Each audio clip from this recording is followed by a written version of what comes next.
Hi everyone, I'm Sarah. I'm Naomi. Today we're presenting on our partnership for a particular client. We're going to talk about Bethlehem, we're going to talk about how Naomi works, and then how we work together to get the best outcome for one of our clients. Right,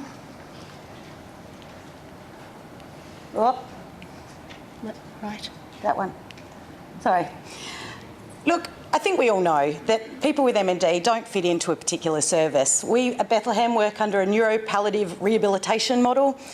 I was going to put the model up there, but it's kind of, the thing is that people with MND don't fit into a particular service. They don't fit into a purely hack service. They can't be just seen at a specialist clinic, especially if they live in a rural or remote area. So we at Bethlehem have very much been evolving our service to try and support clinicians either out in the suburbs of Melbourne or the regional areas of Victoria. We also have clients that come a bit from New South Wales and from South Australia and Tasmania.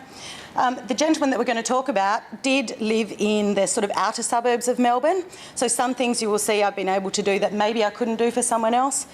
But really, we wanted to talk about how two OTs can be better than one, and it's not double dipping, and how we work together as professionals in with our own individual speciality and geographical location. So that's really what we're going to talk about today, not necessarily about what we did, it was more about how we did it. Yep. All right, so we know there's a lot of challenges working with people in the community living with MND, and every person has a different experience of diagnosis, of progression, and that means that there's sometimes different readiness for future planning. Sometimes the OT walks in with a bunch of equipment and people just go, no, I don't want to see that, get that right away from me. And they're not ready to have a look at what's coming, what's changing, and sometimes that changes the discussions that we're having as OTs with clients and their families.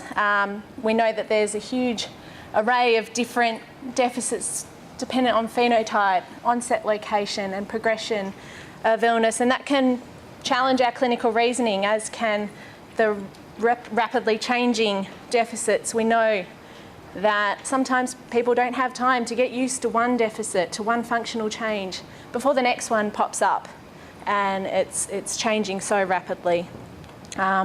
Access to specialist equipment is a challenge for all those community therapists out there. We have it, but it takes time. Sometimes it's time we don't have. And getting the reps out there, we might not be able to get the full range of everything that's out there, and that's where some of the special services come in. We need to have an ongoing, a flexible and a really responsive service for these people that are going through something that can be moving quite fast. Wait lists, everyone's got them. Yep. And sometimes with forward booking, and every service is different in the community, but sometimes it's lists of up to 6 months, sometimes it's more, even for people that are really high priority, really urgent and changing. So people can be waiting a long time, and that's something we need to help community health services build their understanding of what needs people living with MND have. And the specialist equipment, we've heard a little bit about AT just now, and the technology is out there, but it takes time to get hold of. SWEP in Victoria, statewide equipment program, is not suited to catering for MND. It can take up to 12 months to get a wheelchair. So specialist services like MNDA who have an equipment library really make a big difference for these clients, and knowing that these services exist make a big difference. I'll just quickly, for those who don't work in Victoria, give you a bit of background on Bethlehem. So I think a few of you might have heard about Calvary. So I think the Bethlehem Clinic has been just given what we call the Level 5 statewide service. Sounds very fancy, but it was really a kind of an acknowledgement of the 15 to 20 years that the neurologist started this clinic, and now it's built up into quite a significant clinic that has 4 neurologists, neurological nurse specialists, and a full range of complementary allied health services. So we deliver direct patient care through clinic. We also have some specialist clinics like an allied health technology room, which is kind of a new initiative that we've just brought up. We do secondary consultation, which I'll talk more about, and that's a little bit about how we work with Naomi. But really, we do some specialist services towards OT. So, yeah, splinting, customised sewing of items. We do the integrated technology clinic. We now have a loan pool of eye gaze that I can set up for people, which is where we set up. We have a loan pool of environmental control systems, and this has been me and my colleagues for many years putting in applications to palliative care grants. Calvary itself hasn't really paid for it, although they've supported it. So yeah, as well as the amazing pool from MNDA Vic, we now have a complementary pool of other technology that is now readily available to people with MND. But of course, if someone lives in the country, I need someone on the ground that I can talk to. They can come to clinic, I can show them, they can set it up. But all research shows that any technology, especially complex technology, will only work if you have support services in the person's location. Quickly, secondary consultation, I won't talk about this, but the DHS sort of definition is the provision of clinical advice and support to health professionals and community service providers at their request. So I do this for clients that I see in clinic with their local therapists. I also have OTs ringing me from all around Australia, which is sort of it's general advice. So I will help them with a clinical pathway. I'm not going to talk about that too much. There you go. All right. I clicked it. Yep. All right. So where I work, Manningham Community Health Services, comes under the primary health care in Victoria. It sits with the general practice. It sits with privately funded services and health and support services, allied health. It offers a huge variety of different services to people living at home in the community or in the community in supported settings. And it can be accessed by anyone who is having difficulty managing day-to-day tasks.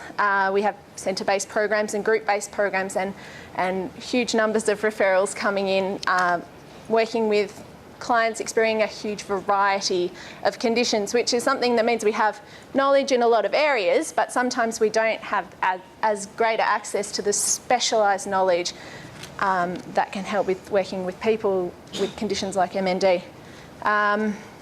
We do have, I think we chatted about the fee structure that we have in place at Manningham. It's different for every health service, but it's a means-tested structure, government recommended, but it's very flexible. But it does mean that it has an impact for clients because every time we go out, there is a fee.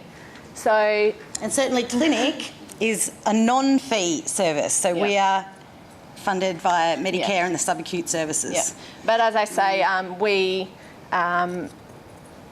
prioritising people with greatest disadvantage, and if people aren't able to pay, of course, there is flexibility in that system, but there is always an impact, especially as we transition towards things like the NDIS. Yeah, I clicked you. Oh, thanks. Awesome. So OTs, we're working in the community, we're working at people's homes, we're working out in their local communities with people with a huge variety of different conditions. At home, we're looking at access to the house itself, access to the areas in the house that people want to be able to access. And sometimes that changes as their illness or condition progresses. So sometimes for quite a long time, yep, I want to be able to go upstairs. I want my bedroom to be upstairs for as long as possible. And balancing, I guess, that dignity of risk, which we'll come into a bit later, but and how can we help them to do what they want to do for that time. We provide recommendations on access and home modifications, as well as a huge variety of assistive technology, and facilitate some funding applications. So I'll just, a small disclaimer, Bruce has allowed us to use his name and pictures as much as we like. He was very honoured to be part of this. He wanted his story out there. So this is Bruce. He's our mutual client. He had quite a long, protracted period of diagnosis. He'd been through rehab before he arrived in clinic. So the fact that he was diagnosed with a progressive palliative condition had come quite as a shock to him and his wife and their teenage children. I think, where did we start? I think, well, I'll just go a bit. So he had already had a referral to Manningham Community Health Service prior to coming to clinic. Naomi hadn't seen him. Certainly, when he got to clinic, we were very much talking generally. He was a little bit that person that kind of held us a bit at arm's length. So a lot of my initial discussions were just introducing what an OT could do. And really the take-home message was, whatever happens here, we'll be able to help. So by the time Naomi was able to visit, we'd had a little bit of discussion already. Yeah. So we were able to talk together, and I guess us talking and communication was the key. Everything, we spoke after clinic appointments. I was able to get updates. I was able to get information about LFTs, about lung function test results, and how that could influence that information, how that information could influence what I was going to discuss with Bruce and his family, and what kind of things we might need to think about, and how quickly things were changing, which for Bruce was quite quickly. I think just something to note, that often when OTs ring me up and they say, I've just had a patient diagnosed with MND, I've never seen anyone with MND, what do I do? And my first answer is, well, there's no clinical pathway for this, and you'll see my poster over there, and that was really as a result of being able to give OTs who'd never seen someone with MND a little bit of information just to help with their clinical reasoning. Think about their phenotype, think of where it starts, think of what their life is.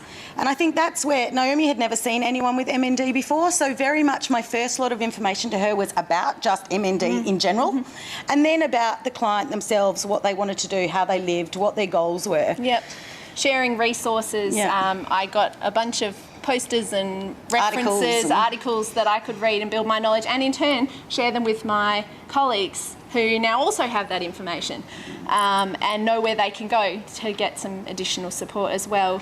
Helped us to talk through some challenging clinical reasoning, and also to look at some of the really complex, as you can see, a nice flight of stairs there. That was his front steps. That was the front access to Bruce's house, and he's very much wanting to stay at home.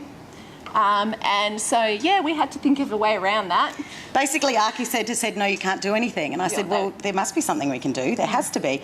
And eventually, I'll just let you know that some mates of his, with Naomi's help, excavated the side of their house.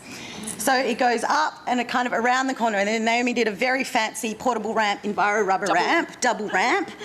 And the dignity of risk was, okay, Bruce, when you go up here in your electric wheelchair, you need to be tilted back. Because it's really steep.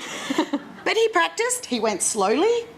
Happy days, he's still living at home now. Yeah. So I think I talk a lot about that as well to clients or to OTs in the community about the dignity of risk. These people won't fit into your magic Australian standards. No. All right. Fine. So yeah, what did we do? We talked a lot, we emailed, we Skyped. I set up Bruce with an environmental control system with Naomi at home. And when it sort of didn't work one day, Naomi was able to ring me and I could problem solve her over the phone to get it working again. We did a lot of shared knowledge. We did a lot of modelling. I'd say modelling demonstration. Yeah. I watched how things were done, and then I could go back and tweak them when things were changing. If we needed to change the timing on the possum environmental control unit, I could go and do that.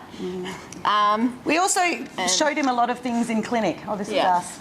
Yeah, so he'd come into clinic and Naomi say, I think he's going to be ready for a hospital bed soon. Can you show him what a hospital bed looks like? Because our OT department's set up a bit like an independent living centre. Yeah, and getting a bed up those stairs was only going to happen once. Yeah.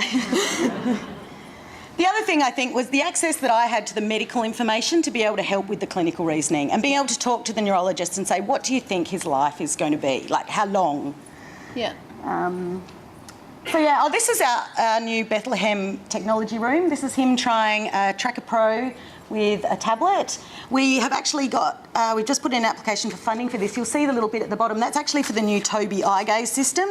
He liked the Tracker Pro first off. He can't speak anymore because he still had lots of head movement. But we've kind of put in an application in principle for funding for eye gaze further on, and he has tried it. So we've kind of introduced that as an idea to him, and we're kind of proactively thinking, let's keep this flexible. Yeah. So we've now got the wheelchair mount and the tablet. He can take this out with him now. This is all going to be attached to his wheelchair. So.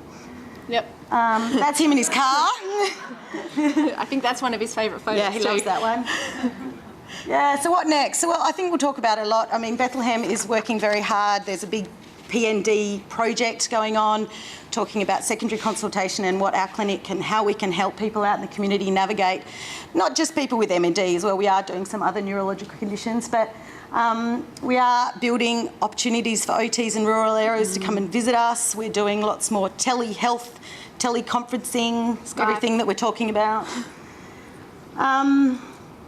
And I suppose this is the last thing. We thought we'd put it in there for you all.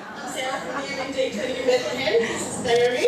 I'm at Manningham Community Health Services. This is Bruce. You thought it was hilarious. I've ever worked with MND, so I'm not only all you people at Bethlehem watching. These are my fourth year students dumping water on my head, by the way. Oh, no.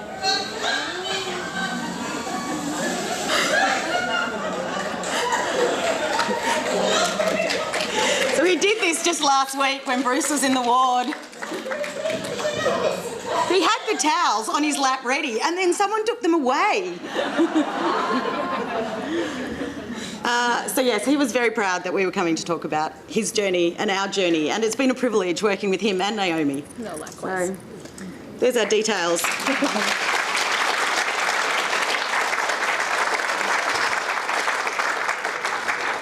Thanks very much, Sarah and Naomi. Do we have any questions? Oh, look at that. You've satisfied there we go. everybody. There's someone. Oh, there's always a troublemaker, isn't there? I'm just going to repeat the question. Oh, yeah. Just the video doesn't pick us up unless we talk in there. That's what's been so they cut in. Oh, well, it's The question was about environmental control and what's meant by that. I suppose environmental control is a sort of broad access for a device that will help you control things that are initially by an infrared control, so like equivalent to your remote control to control your TV. There are devices now that if you can't press the buttons anymore, I program them to switch through and scan, and you can just press a button and it will then transmit the signal. There's been devices on the market for quite a long time. They're coming down in price. We have some at Bethlehem to loan. There's some from the simple to the complex. And certainly even some more integrated devices now. There are some wheelchairs that have infrared controllers or Bluetooth controllers built into the controller, which you can then program. So it's really a device that will help you control your environment. It's kind of a big term, but we loosely call it ECU, Environmental Control Unit. You might be able to turn on the air conditioning, turn on your TV, change your channels, manage light. They're all different. I've got clients that do it through their iPad now over a Wi-Fi signal to their Apple Telly with an app on their iPad. There's all sorts of easy ways to do it now. Yeah. No problem. No problem. Just a couple of questions. It's related to funding. Do you ever find that you can access like charity funding through Rotary or Lions? And how easy have you found that to be when you can't access funds through traditional routes such as We've both probably done that. It's a bit hit and miss. We've certainly got a pool of charitable funds that we know, and I always say to people, you need to look at what you want. You need to look at what the charitable fund is, kind of what their thing is. You know, some are more towards mobility, some are towards more leisure, different diagnostic groups, different religious affiliations. We've certainly got some funding through the Young Care Vic grants that have just come out, which was the Queensland Initiative for Young Care. Certainly there's another one called the Arthur Marsden Fund. You've got some through. There's so many. There's a whole list, and we tend to share them when we find out about them, so that there's a new everyone can sort of think about if it's going to be a service that's a fund that's appropriate to access for that person. So certainly things I've used it for are vehicles mostly, even though we do have VMSS funding now in Victoria, which is the Vehicle Modification Subsidy Scheme. That's still a 5 or 6 month, although Still a wait.